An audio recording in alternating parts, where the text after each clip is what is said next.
Hi, boys and girls. Happy Thursday. Today is the 7th of May, and we are almost to Friday. So, congratulations, you've made it this far.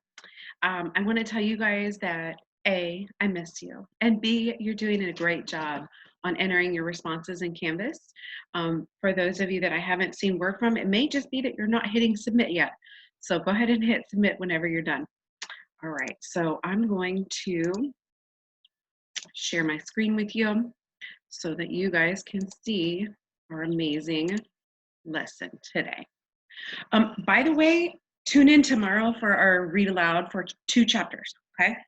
So our lesson for today is what's in a name, okay? So we're gonna look at creatures and names and how those might be repeating, okay? So our connection is that yesterday we learned that we can read nonfiction texts to more fully understand the world that we are reading about. Specifically, we looked at the history of Halloween and how that might help us understand more about our story, The Thief of Always. Okay? And so here's our teaching point for today. I want to teach you that readers of fantasy notice that creatures and words can appear in more than one book and by different authors. Okay? And you'll see what I mean by this. Let's try this together. Let's look at the names in Matilda, okay? What are some of the positive and some of the negative connotations, okay? And that just means like what the word means, okay, connotation. So we hopefully know, but if not, we're gonna teach you right now, characters' names help define them in much in the same way that their appearances do. The good ones have nice names and the bad ones have less nice names, okay?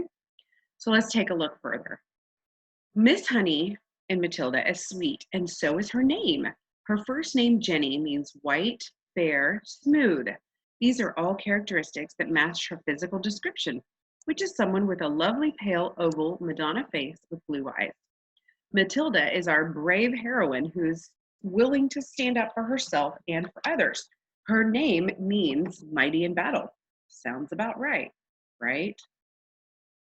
And further yet, if we separate the evil Trunchell's last name in 2 parts, we've got references to a weapon like a truncheon and a scary huge animal, something you don't really want to make angry. Okay, does this make sense?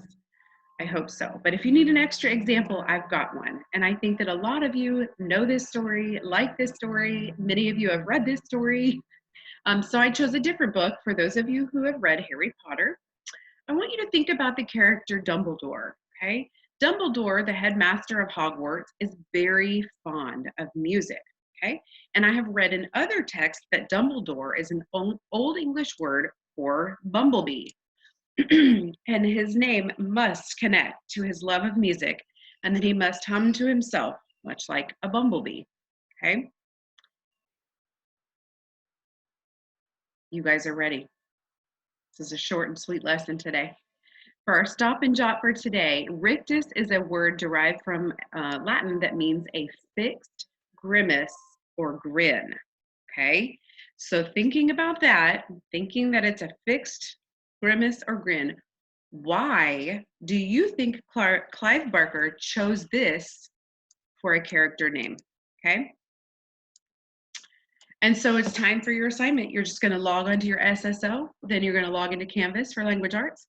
You're going to respond to that question of the day in quizzes and be sure to hit submit when you have finished and checked your spelling. The reading logs will be done tomorrow and Friday's quiz in Canvas. And so I hope you guys are doing amazing with this. Reach out to me anytime if you have questions or concerns. I'm just an email away. And you can also have your parents email me. I talked to a couple parents yesterday, and so I hope you guys are doing great. I really miss y'all, and I hope that you can join us for our Zoom tomorrow. It is from 10 to 10:30, and you guys have a thrilling Thursday. Talk to you soon.